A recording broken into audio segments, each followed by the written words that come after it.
Today I'm going to show you how to transplant a fig cutting taken from the ground that rooted itself into pots and give it a good chance to survive without getting waterlogged in the pots. The first thing I do is make my prepared soil, and I'll instruct you on this in a moment. I have a pot of mushroom compost here. Mushroom compost exclusively does not make good potting soil, because what happens is, as you get about halfway down into the mushroom compost, you'll find that the water does not drain. Let me show you.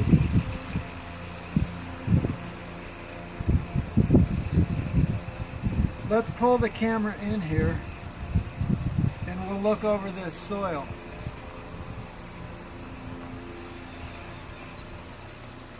As you see, the bottom of the soil is extremely wet. So what I'm going to do is break it apart, and I'm going to use an additive.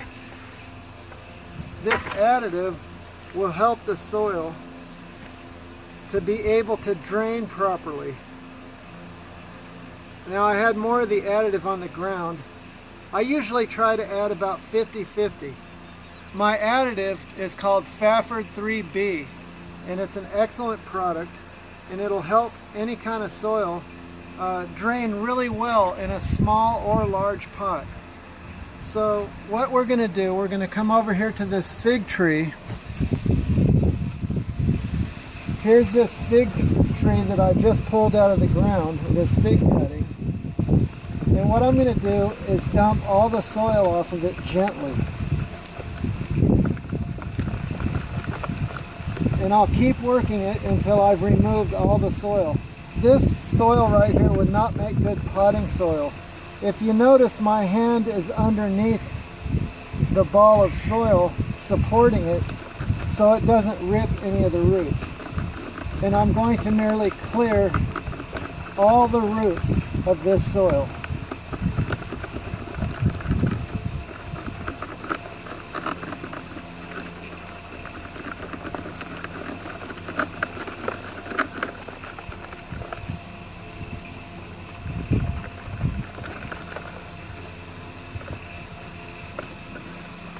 These roots weren't attached to anything, but as you can see here, I have several roots now.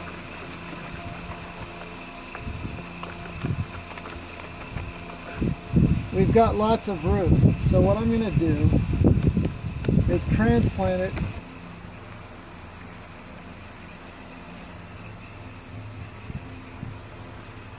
Now, if you notice, I've got roots coming here and here on this side.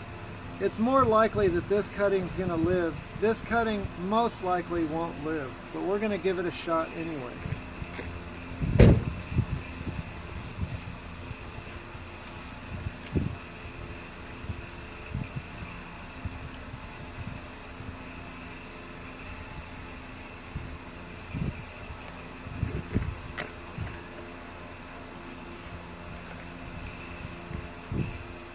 This will be one cutting, and this will be another.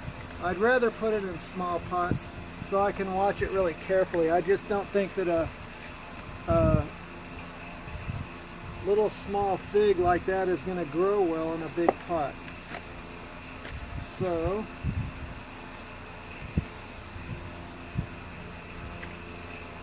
I'll just begin to add the dirt. Another thing I'll do is put this in a shady area for about a week or 2 weeks. I'll put it in my greenhouse. That way the plant can work itself out of the stress that I'm putting it under now, and it can actually begin to live and thrive. Once it's thriving, in about another month or 2 months, I'll go ahead and put it in the soil. And I'll plant it where I'll have a prepared hole already made up. So what I'll do is I'll leave the stick portion of it level with the surface, but I'll bury everything else. Now, some of these leaves are probably going to die off. That's okay, as long as all of them all the greenery doesn't die back, it should be fine. We want to leave enough of the stem.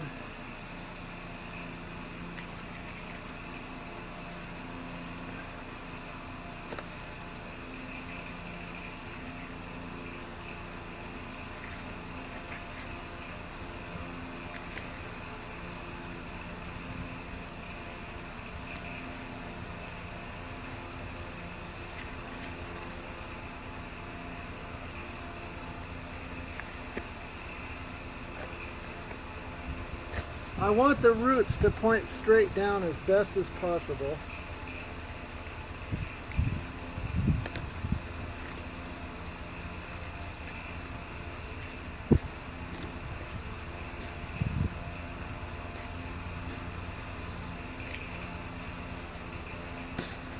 And make sure they're all covered nicely.